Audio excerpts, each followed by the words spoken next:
दोस्तों अब हम पढ़ेंगे जो अध्याय हमारा तीसरा है उसके महत्वपूर्ण टॉपिक है, यानी जो महत्वपूर्ण जो बिंदु होते हैं उनके बारे में आज हम अध्ययन करेंगे। यानी महत्वपूर्ण बिंदु कौन कौन से पाठ का जो पूरा निचोड़ है, यानी जो महत्वपूर्ण जो बिंदु होते हैं जहाँ से क्वेश्चन बनते हैं, छोटे मोटे जो आपके क्वेश्चन आ सकते हैं, वो आपके जो महत्वपूर्ण बिंदु है आज उसके बारे में हम पढ़ेंगे। तो महत्वपूर्ण बिंदु कौन कौन से दोस्तों उसके बारे में पढ़ेंगे। तो सबसे पहला आपके क्या आता है दोस्तों, धात्विक चमक। क्या है दोस्तों, धात्विक चमक। यानी धात्विक चमक क्या होती है दोस्तों उसके बारे में हम पढ़ेंगे कि धातु अपनी सतह पर अपनी शुद्ध अवस्था में, यानी सतह पर अपनी या अपने शुद्ध रूप में क्या होती है, जो धातु होती है वो अपने शुद्ध अवस्था में या जो अपने शुद्ध रूप में क्या होती है, चमकदार होती है। धातु शुद्ध रूप में होती है जब धातु क्या होती है, चमकदार होती है। और धातु के इस गुणधर्म को, यानी धातु का ये एक गुण हो गया कि धातु क्या है दोस्तों, चमकदार है। तो धातु के इस गुणधर्म को हम क्या कहेंगे दोस्तों, धात्विक चमक कहेंगे। क्या कहेंगे, धात्विक चमक। आपके क्वेश्चन आ जाएगा धात्विक चमक क्या है, तो धातु अपने शुद्ध रूप में या अपनी शुद्ध अवस्था में चमकदार होती है, यानी चमकती हुई आपको दिखाई देती है। तो धातु के इस गुणधर्म को हम क्या कहेंगे, धात्विक चमक कहेंगे। जैसे आपके लोहा हो गया, जब लोहा अपनी शुद्ध अवस्था में होता है तो कैसा होता है, चमकदार होता है। लेकिन धीरे धीरे उस पर जंग लग जाती है तो वो कैसा होने लग जाता है, खराब होने लग जाता है, यानी चमकदार नहीं रहता है। लेकिन जब तक लोहा अपनी शुद्ध अवस्था में रहता है तो वो कैसा होता है, चमकदार होता है। फिर आपका अगला टॉपिक आ गया आघात वर्धनीयता। यानी आघात वर्धनीयता क्या है, यानी ये एक धातु का भी गुण है, आघात वर्धनीयता।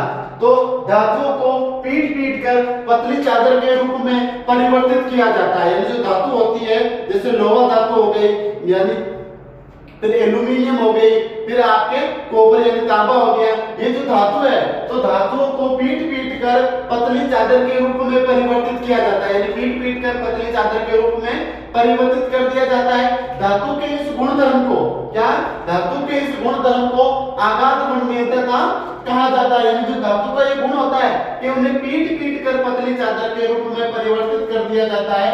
धातु के इस गुणधर्म को क्या कहा जाता है दोस्तों, आघात वर्धनीयता कहा जाता है या आघात वर्धनीयता कहते हैं। जो आपके घरों की छतों के जो चादर आते हैं उनको भी इस प्रकार से, यानी पीट पीट कर पतले बड़े चादर के रूप में क्या किया जा सकता है, परिवर्तित किया जा सकता है। फिर अगला आपके आगे दोस्तों तन्यता किसे कहते हैं, ये भी एक धातु का क्या है, गुण है। तन्यता ये भी एक धातु का क्या है दोस्तों, गुण है। यानी तन्यता या तन्य किसे कहते हैं, धातु क्या होती है, तन्य होती है। तो तन्यता किसे कहते हैं, धातु का वह गुण जिसमें धातु को खींच कर, क्या दोस्तों, धातु को खींच कर लंबे पतले तार के रूप में, क्या दोस्तों, लंबे पतले तार के रूप में परिवर्तित कर दिया जाता है। तो धातु के इस गुणधर्म को या धातु के इस गुणधर्म को क्या कहा जाता है दोस्तों, आघात तन्यता कहा जाता है। सॉरी, क्या कहा जाता है, तन्यता कहा जाता है। तन्यता किसे कहा जाता है, तो धातु का वह गुण जिसमें धातु को पीट पीट कर लंबे तार के रूप में या धातु को खींचकर लंबे पतले तार के रूप में परिवर्तित कर दिया जाता है। धातु के इस गुणधर्म को क्या कहा जाता है, तन्यता कहते हैं। क्या कहते हैं दोस्तों, तन्यता।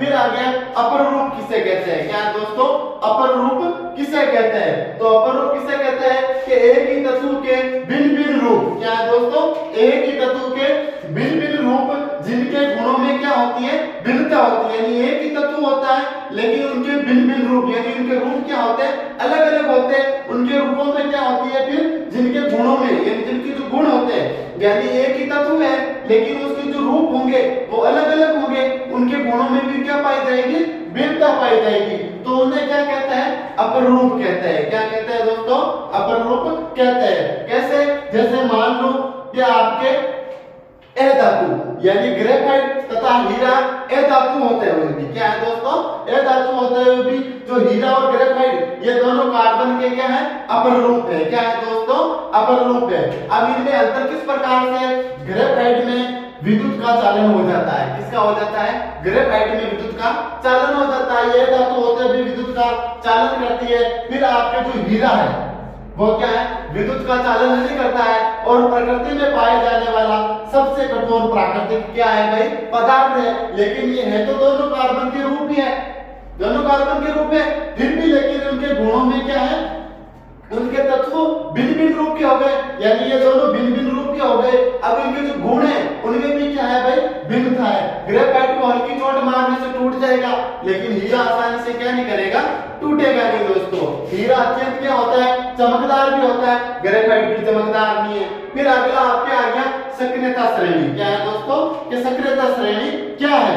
तो सक्रियता श्रेणी क्या है, तो धातुओं को उनकी अभिक्रियाशीलता के आधार पर अवरोही क्रम में व्यवस्थित किया जाता है, या अवरोही क्रम में व्यवस्थित करने पर जो सूची हमें प्राप्त होती है उसे हम क्या कहेंगे दोस्तों, सक्रियता श्रेणी कहेंगे। क्या कहेंगे दोस्तों, सक्रियता श्रेणी। यानी जब धातुओं को उनकी अभिक्रियाशीलता के आधार पर हम अवरोही क्रम में उनको व्यवस्थित करते रहेंगे, तो जो हमें एक सूची प्राप्त होगी उसे हम क्या कहेंगे, सक्रियता श्रेणी कहेंगे। अब जो अवरोही क्रम होता है वो किस प्रकार से होता है दोस्तों, 1 2 3, यानी इस क्रम में जैसे आपकी गिनती होती है उस क्रम में होता है। और जो आरोही क्रम होता है वो इस प्रकार से होता है 1 2 3। तो ये आरोही और अवरोही क्रम में आपको अंतर भी समझ में आ गया होगा कि जो सक्रियता श्रेणी क्या है, कि जब धातुओं को उनकी अभिक्रियाशीलता के आधार पर अवरोही क्रम में, कौन से क्रम में दोस्तों, अवरोही क्रम में व्यवस्थित किया जाता है, या व्यवस्थित करने पर जो सूची हमें प्राप्त होती है उसे हम क्या कहेंगे, सक्रियता श्रेणी कहेंगे। फिर अगला टॉपिक आ गया आपके खनिज। क्या है, क्या दोस्तों, खनिज। अब खनिज आप सबको पता होगा, जो भी हमें प्रकृति में जो भी पदार्थ, जो भी तत्व हमें प्राप्त हो रहे हैं उन सबको हम क्या कहते हैं, खनिज कहते हैं। लेकिन अब इसे हम एक परिभाषा के माध्यम से समझेंगे कि पृथ्वी की भूप्रकृति। क्या है दोस्तों, पृथ्वी की भूप्रकृति, यानी पृथ्वी की जो परतें हैं, तो पृथ्वी की भूप्रकृति में प्राकृतिक रूप से, यानी जो खनिज है हमें किसकी देन से प्राप्त है, प्रकृति की देन से प्राप्त है, प्रकृति से प्राप्त है। तो पृथ्वी की भूप्रकृति में प्राकृतिक रूप से पाए जाने वाले तत्वों या यौगिकों को हम क्या कहेंगे दोस्तों, खनिज कहेंगे। क्या कहेंगे दोस्तों, खनिज कहेंगे। खनिज किसे कहेंगे, पृथ्वी की भूप्रकृति में प्राकृतिक रूप से पाए जाने वाले तत्वों या उसके यौगिकों को हम क्या कहेंगे, तत्वों या उसके यौगिकों को हम खनिज कहेंगे। फिर अगला आपके आ गया अयस्क किसे कहते हैं। क्या दोस्तों, अयस्क किसे कहते हैं, तो अयस्क किसे कहते हैं, वे खनिज जिनमें कोई विशेष धातु होती है, यानी वे खनिज जिसमें कोई विशेष धातु काफी मात्रा में क्या है, पाई जाती है या काफी मात्रा में होती है। फिर तथा जिनसे धातु का या जिनसे धातुओं को निकालना हमारे लिए क्या होता है दोस्तों, लाभकारी होता है, या हमारे लिए फायदेमंद होता है, या लाभकारी होता है, या निकालना क्या होता है, आसान होता है, यानी जिन्हें निकालना भी आसान होता है, तथा आर्थिक रूप से, यानी आर्थिक रूप से लाभकारी, यानी जिनसे हमें क्या प्राप्त होता है, लाभ प्राप्त होता है, उन्हें क्या कहते हैं दोस्तों, अयस्क कहते हैं। क्या कहते हैं, अयस्क कहते हैं। फिर से सुन लो एक बार कि अयस्क किसे कहते हैं, कि वे खनिज जिनमें कोई विशेष धातु काफी मात्रा में, यानी बहुत अधिक मात्रा में पाई जाती है या होती है, तथा जिनसे धातुओं को निकालना आसान होता है। क्या होता है, आसानी से उस धातु को हम निकाल सकते हैं। फिर तथा जो आर्थिक रूप से क्या होती है, लाभकारी होती है या लाभदायक होती है, उन्हें हम क्या कहते हैं भाई, अयस्क कहते हैं। क्या कहते हैं, अयस्क कहते हैं। फिर आपकी जो लास्ट टॉपिक आता है वो धातु क्रम। क्या है दोस्तों, धातु क्रम, यानी धातु पर भी क्या होता है, क्रम होता है। अब वो क्रम किस प्रकार का होता है, हम भी क्रम करते हैं, उस प्रकार धातुओं से भी, धातुओं पर भी क्या होता है, क्रम होता है। तो अयस्क से धातु का निष्कर्षण, यानी जो अयस्क होता है, यानी जो हमें खनिज, जो भी तत्व हमें अयस्क के रूप में प्राप्त हो रहे हैं, वो अपनी शुद्ध अवस्था में नहीं होते दोस्तों। क्या नहीं होते, अपनी शुद्ध अवस्था में नहीं होते। तो अयस्क से धातु का निष्कर्षण, यानी धातुओं को निकाला जाता है, पृथक किया जाता है, अलग किया जाता है। तो अयस्क से धातु का निष्कर्षण तथा उनकी पृष्ठकरण, यानी उनको पृथक किया जाता है। पृष्ठकरण कर उपयोगी बनाने के प्रक्रम को क्या कहते हैं, धातु क्रम, यानी धातु का क्रम, यानी उनके क्रम के रूप में बांटा जाता है। या धातु को अपनी जो निष्कर्षण और पृष्ठकरण, यानी धातु को शुद्ध अवस्था में निकालना, फिर उन्हें प्रयोगशाला प्रशिक्षण में भेजकर अपनी शुद्ध अवस्था में प्राप्त करना, इस प्रक्रम को हम क्या कहेंगे, या धातु को शुद्ध बनाने की जो प्रक्रम है उसको क्या कहेंगे, धातु क्रम कहेंगे। क्योंकि धातु पर क्या हो रहा है, क्रम हो रहा है, धातु क्रम कर रही है, तो धातु को क्या हो जाएगी, अपनी शुद्ध अवस्था में आ जाएगी, तो यह प्रक्रम क्या कहलाएगा, धातु क्रम कहलाएगा। क्या कहलाएगा दोस्तों? धातु क्रम कहलाएगा। ये जो आपको मैंने टॉपिक बताए ये सारे इंपॉर्टेंट है। पूरे जो अध्याय आपके 3 धातु एवं धातु है, ये इसका पूरा क्या है दोस्तों? नीचे हम अध्याय 3 धातु एवं धातु के बारे में जो पढ़ा था वो पढ़ा था धात्विक चमक, आघात वर्धनीयता, तन्यता, वर्जन, विस्थापन, इन आदि के बारे में हम पढ़ चुके थे। खनिज के बारे में पढ़ चुके थे, अयस्क के बारे में पढ़ चुके थे। अब हम आगे पढ़ेंगे जो आगे के महत्वपूर्ण टॉपिक है उनके बारे में पढ़ेंगे। वो महत्वपूर्ण टॉपिक कौन कौन से है? अयस्कों का या अयस्क का स्थानांतरण, फिर आगे आपके विस्थापन क्या है, वर्जन क्या है, मिश्र धातु क्या है, संसर्ग क्या है, अमरगम क्या है, यशद लेपन और आपके जो एनोड पंख, इनके बारे में अब हम पढ़ेंगे। तो सबसे पहले आपके आ जाता है कि अयस्क का स्थानांतरण क्या है। क्या दोस्तों? अयस्क का स्थानांतरण क्या है? तो अयस्क से मिट्टी, रेत आदि गेंद को हटाना अयस्क का क्या कहलाता है? स्थानांतरण। यानी जो हमें अयस्क धातु जो प्राप्त हो रही है उसको क्या कहा जाता है? उन जो जिसमें धातु के जो अयस्क से जो अयस्क हमें धातु अयस्क जो खनिज हमें प्राप्त होते हैं, जो यौगिक जो तत्व जो खनिज हमें प्राप्त होते हैं, तो अयस्क से मिट्टी रेत यानी मिट्टी और जो रेत लगी हुई होती है, रेत के कण लगे हुए होते हैं आदि यानी के आदि को हटाना या हटाने की जो प्रक्रम है इसको हम क्या कहेंगे दोस्तों? अयस्क का स्थानांतरण कहलाता है या अयस्क का स्थानांतरण हम कहेंगे। इसके बाद आपके आ गया अगला टॉपिक निस्तापन। निस्तापन क्या है या निस्तापन किसे कहते हैं? तो निस्तापन किसे कहते हैं? कार्बोनेट अयस्क को जब सीमित वायु में अधिक ताप पर गर्म किया जाता है। कार्बोनेट जो अयस्क होता है या कार्बोनेट जो अयस्क है उसको सीमित वायु यानी सीमित मात्रा में सीमित वायु में अधिक ताप पर गर्म करने पर ये ऑक्साइड में परिवर्तित हो जाता है। किसमें परिवर्तित हो जाता है? ऑक्साइड में परिवर्तित हो जाता है दोस्तों। इस प्रक्रिया को क्या कहा जाता है? निस्तापन कहा जाता है। क्या कहा जाता है? निस्तापन। निस्तापन किसे कहा जाता है? तो कार्बोनेट अयस्क को सीमित वायु में अधिक ताप पर जब गर्म किया जाता है तो ये किसमें परिवर्तित हो जाता है दोस्तों? ऑक्साइड में परिवर्तित हो जाता है। किसमें हो जाता है? ऑक्साइड में परिवर्तित हो जाता है। इस प्रक्रिया को क्या कहते हैं? निस्तापन कहते हैं। क्या कहते हैं दोस्तों? निस्तापन कहते हैं। फिर आगे आप ये ब्रजन किसे कहते हैं? क्या है दोस्तों? ब्रजन किसे कहते हैं? तो सल्फोडाइट अयस्क क्या है दोस्तों?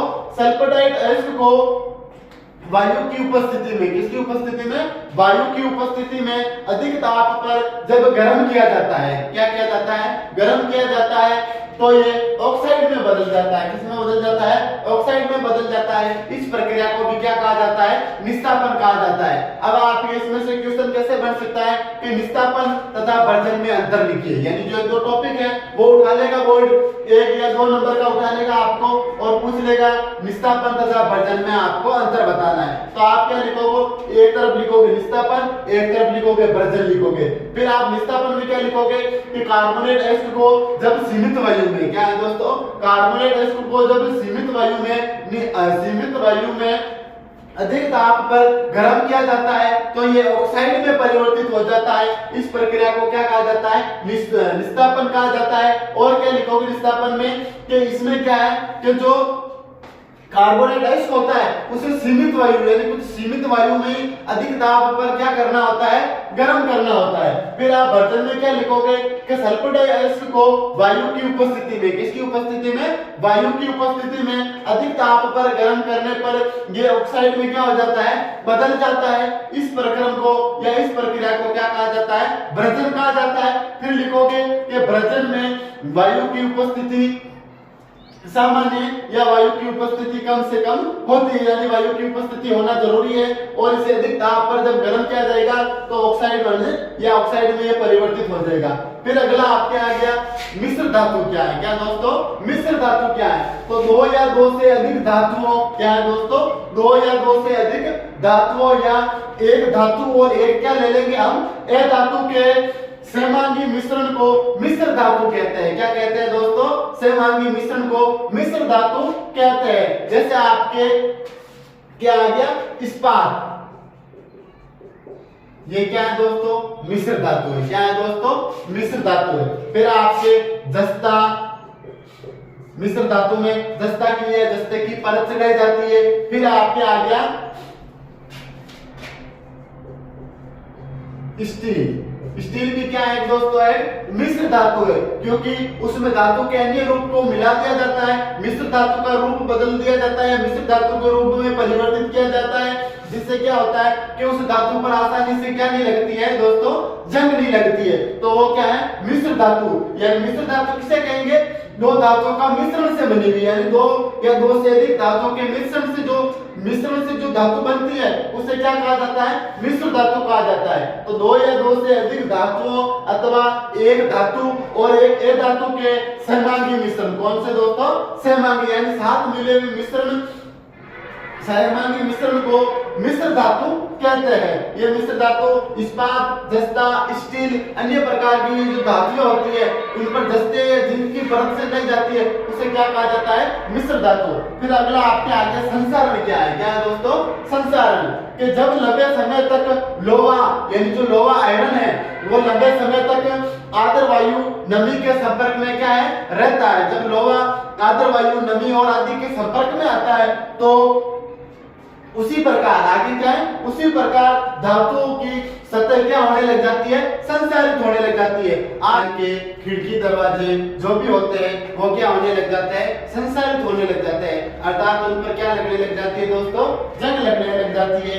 यह जो आपका प्रक्रम है यह क्या कहलाता है, संसारण कहलाता है। क्या कहलाता है दोस्तों, संसारण कहलाता है। यह इस प्रक्रिया को हम क्या कहेंगे, संसारण कहेंगे। फिर आप अगला आगे आपके अमलगम क्या है, क्या दोस्तों, अमलगम क्या है, ये अमलगम हम किसे कहते हैं, तो अमलगम किसे कहेंगे दोस्तों, कि मिश्र धातु क्या है दोस्तों, मिश्र धातु बनाते समय यदि क्या है दोस्तों, यदि मिश्र धातु या मिश्र धातु बनाते समय यदि एक धातु पारद यानी मरकरी है, क्या है दोस्तों, एक धातु पारद अर्थात क्या है, मरकरी है, तो इसके मिश्रण को धातु को क्या कहा जाएगा, अमलगम कहा जाएगा। क्या कहा जाएगा दोस्तों, अमलगम कहा जाएगा। फिर आपके आगे यसद लेपन क्या है दोस्तों, यसद लेपन। अब यसद लेपन का दूसरा नाम क्या है दोस्तों, गैल्वेनीकरण। क्या है दोस्तों, गैल्वेनीकरण। आपसे पूछ ले यसद लेपन अर्थात गैल्वेनीकरण, दोनों एक ही नाम है दोस्तों, कंफ्यूजन नहीं होना है। आपको पूछ ले यसद लेपन क्या है, तो यसद लेपन क्या है, लोहे एवं इस्पात को क्या है दोस्तों, लोहे एवं इस्पात को जंग से सुरक्षित रखने के लिए, क्या है दोस्तों, लोहे एवं इस्पात को जंग से सुरक्षित रखने के लिए उन पर जस्ते, किसकी दोस्तों, जस्ते या जिंक की पतली परत चढ़ाई जाती है। क्या चढ़ाई जाती है, पतली परत चढ़ाई जाती है। इस प्रक्रिया को क्या कहा जाता है दोस्तों, यसद लेपन अर्थात गैल्वेनीकरण कहा जाता है। लोहे को जंग से सुरक्षित रखने के लिए, अर्थात लोहा हो गया उसे जंग से सुरक्षित रखने के लिए हम क्या क्या कर सकते हैं, यसद लेपन, गैल्वेनीकरण, क्रोमियम लेपन कर सकते हैं, पेंट लगा सकते हैं यानी कलर कर सकते हैं, उसे पेंट कर सकते हैं, तेल या ग्रीस लगा सकते हैं मिश्र धातु के रूप में, यानी अनेक प्रकार से जो लोहा हो गया उसे जंग से सुरक्षित रखकर हम क्या कर सकते हैं, कर सकते हैं। जिसमें से एक टॉपिक है आपके यसद लेपन अर्थात गैल्वेनीकरण, जिसके माध्यम से हम वस्तुओं को क्या कर सकते हैं, जंग से सुरक्षित रख सकते हैं या जंग लगने से उसे बचा सकते हैं। फिर आपके आ गया एनोड पंख। क्या आ गया दोस्तों, एनोड पंख किसे कहते हैं, एनोड पंख किसे कहते हैं कि जब धातुओं को विद्युत अपघटनी परीक्षण, क्या दोस्तों, जब धातुओं को विद्युत अपघटनी परीक्षण विधि द्वारा शुद्ध रूप में, किसी विधि द्वारा शुद्ध रूप में प्राप्त करते हैं। क्या करते हैं, जब धातुओं को विद्युत अपघटनी परीक्षण द्वारा अपनी शुद्ध परीक्षण विधि द्वारा शुद्ध रूप में प्राप्त करते हैं तो अविलीय अशुद्धियां, क्या है दोस्तों, अविलीय जो अशुद्धियां होती है वो किस पर हो जाती है, एनोड पंख अर्थात एनोड तली पर क्या हो जाती है, निक्षेपित हो जाती है अर्थात उस पर जम जाती है, इसे क्या कहा जाता है दोस्तों, एनोड पंख कहा जाता है। जो विद्युत अपघटनी परीक्षण में धातुओं को शुद्ध किया जाता है तो आपके कैथोड और एनोड पंख होते हैं। क्या होते हैं दोस्तों, कैथोड पंख होता है और एक आपके होता है ये एनोड पंख। अब जो अशुद्धियां होती है, अविलीय जो अशुद्धियां होती है वो कहां जम जाती है, एनोड पंख पर जम जाती है, जिसे क्या कहा जाता है, एनोड तली पर जम जाती है, उसे एनोड पंख के नाम से जाना जाता है या एनोड पंख उसे कहा जाता है।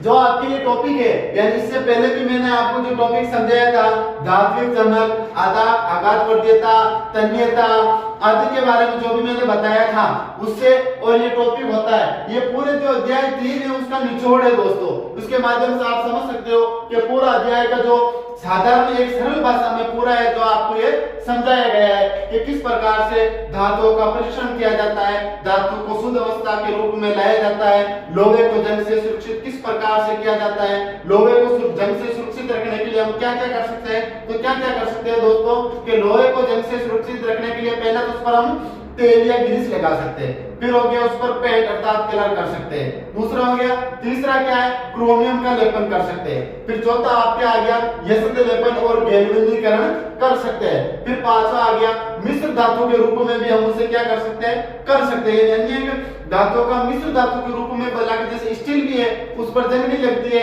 तो इस प्रकार से हम लोहे को क्या कर सकते हैं, जंग से क्या कर सकते हैं दोस्तों, सुरक्षित रख सकते हैं, या उसे जंग से हम लगने से या जंग लगने से हम उसे बचा सकते हैं दोस्तों।